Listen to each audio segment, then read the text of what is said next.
I'm Nicole Watley, and I live just south of Harrisonburg, Virginia, in a small town called Mount Crawford.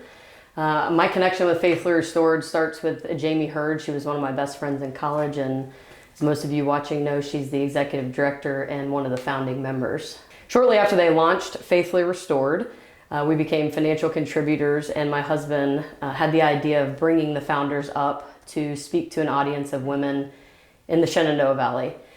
Thanks to COVID, that got postponed slightly, but in the last couple of months, we've successfully had 2 Faithfully Restored events, and they've gone really well. God's been working through a lot of different things, and we just wanted to give you a little update on how some of that's gone. So today I have with me 2 friends who I've mostly met through the events, but Jenny and Cait, and we just want to kind of do a little recap for you. So Jenny, you were actually invited by a mutual friend of ours, Meredith Reed. Tell me what drew you to the event, what I guess got you to accept the invitation to come. She asked me actually several years ago, pre-COVID, just because of the things that I've gone through. In 2017, I was diagnosed with cancer while I was pregnant, and that kind of, when we went through that journey, our little boy's healthy, I'm now cancer-free, but that journey just taught me a lot about the Lord and His compassion and kindness towards giving us comfort through hard trials and transforming our hearts. And He just drew a lot of people into my life that also were going through hard times over the years, and just showing how to love them well. And so when she told me about the event, it's something kind of similar to what I was also doing. I kind of was doing small cancer packages in my home, and Faithfully Restored to something much bigger scale. But so I was immediately drawn to coming and hearing their testimonies and seeing how God's been faithful to their lives as well.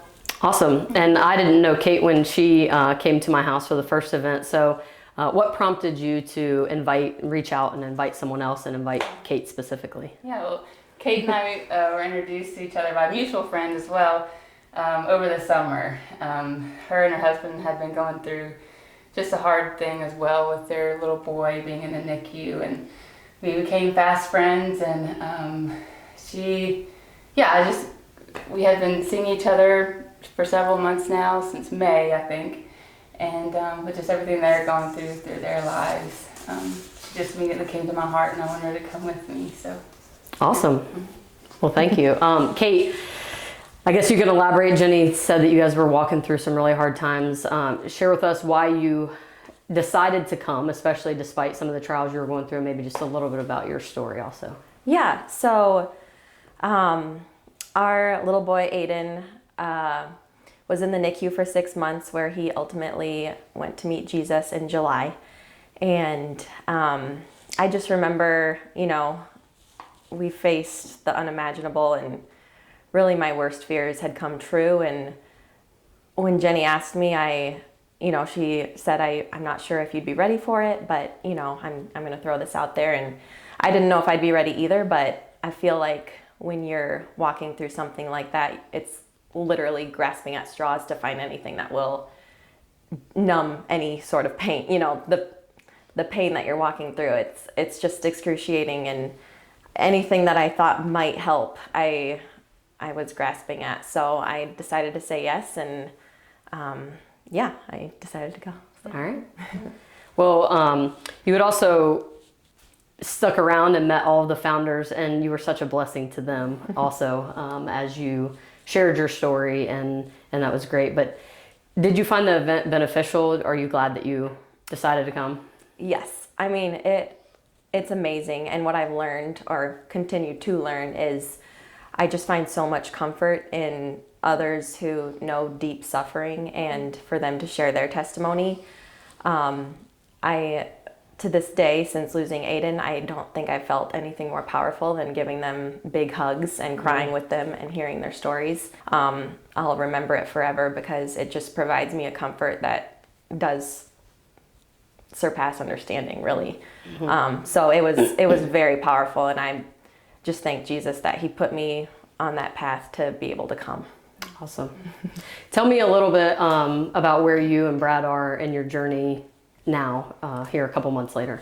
Yeah, so we are actually pursuing adoption, And it came after learning some genetics tests that would, if we were to pursue children biologically, there would be a 50% chance that they would end up like Aiden, with the heart condition. And we've been open to adoption since we met. And this was just such a clear calling from God that there are other ways to build our family, and we wouldn't want to put another baby through that or ourselves.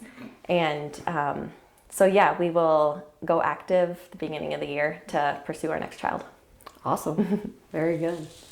Brad, will you come join us up here for just a second too? He can just stay, just stay right there. He can stand right behind Cait.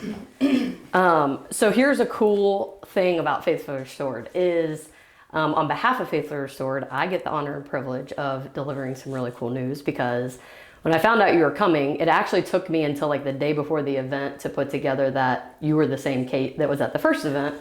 And I was on my way to the event and I was talking to Jamie Hurd on the phone, just going over some final details. I said, by the way, Cait's coming, because they just loved hearing your story. And I had just read your adoption blog that you had posted the day before, because Jenny had shared it. And I told her that you were pursuing adoption, and she said, no way. We have a donor that wants, see if I can get through this, that wants to provide funds for a family that is looking to adopt. And through the process of reaching back out to that donor, sharing what bit of information I had in your story, through Faithfully Restored, they're going to actually donate and cover $15,000 towards your adoption. Wow. Thank you. Yeah. That is So awesome. We can get you some tissues. I thought about that before this and I didn't get any, because I might need some too. That is so awesome. So Thank you. you're welcome. That means so much to us. I gave the short version, but there was just a series of events where that's exactly what happened. I saw that she had shared it and I put the pieces together of, wait, that's the same Cait. Then I was like, oh, she's probably coming. And I just happened to mention it to Jamie and she was like, oh my gosh, we just had somebody reach out that wants to donate specifically to adoption. Oh. And I was like, I was really actually hoping I was going to get a text that night to be able to be like, hey, guess what? But it didn't quite come through that way, because she had to reach out to them and obviously they had to discuss it and then all of that. And so Isn't God so good? Yeah. It is crazy. so does that put you closer to your goal? Well, when I sent you that message, I'm like, gosh, she probably thinks I'm just expecting this. Like, it has become more and more of a stressor, and you can only say God will provide so many times before you're like, okay, well, we'll figure it out. But oh my gosh, I'm like shaking. Oh my gosh, That's overwhelming. Just excited to be able to share. So where does that put you for your goal?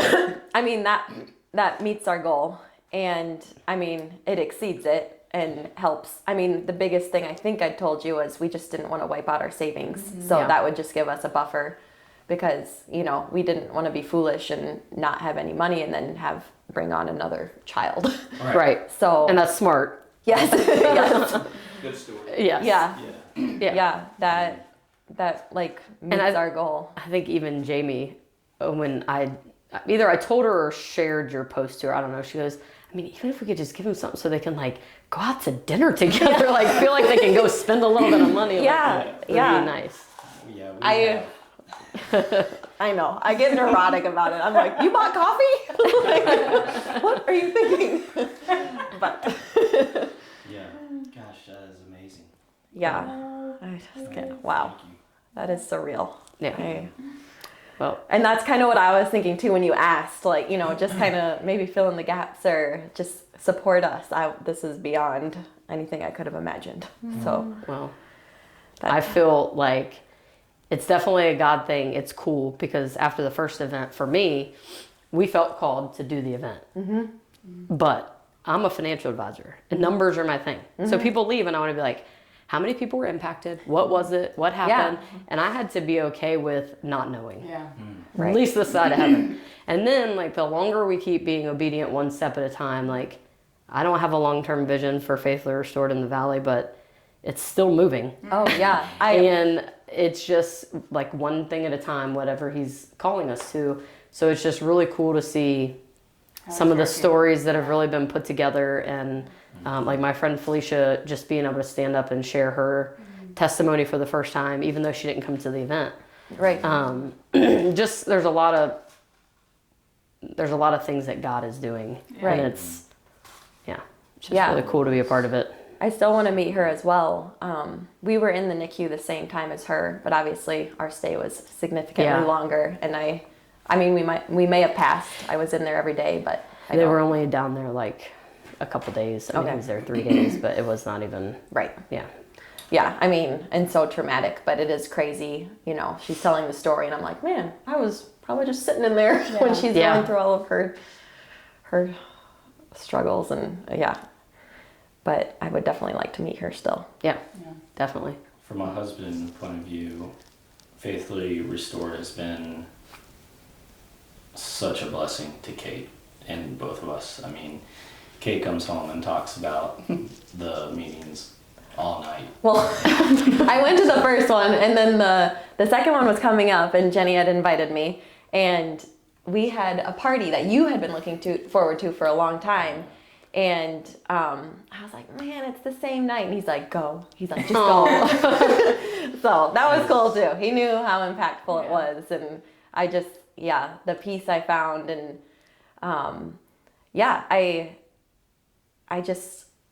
I didn't know if I'd be ready, but it was like I just had to go and see. Yeah. And it was like, well, you know, nothing's easy, but this is like just a strange form of comfort. And Well, that's one of the things I said about, so the event got canceled, and if for no other reason, I mean, we prayed like if anything you do in ministry, like if one person is impacted, right?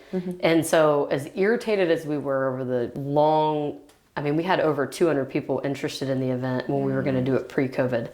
And when that didn't pan out, and then now being able to reflect after the event and think, well, you would have never have walked through what you wouldn't even been here. Yeah. right. And it's like, so you would have, either it would have been launched and be totally something different here. Right. And then it wouldn't have been this small setting in my backyard. Right. Well, so it was exactly what it was supposed to be. Right. Because Yeah. I was thinking about your questions, and I was like, well, she asked me because I walked through this, and if I hadn't, I don't think I would have gone / definitely walked away with so much, Right. So I mean, God's timing, it's, Perfect. it was, oh my God, my heart's like just about to beat out of my chest. I just can't believe this. Well, we are speechless, trying to find the right words of gratitude, and to the friends and family who have given to us as well. I just can never find the words. It's just what I feel in my heart, and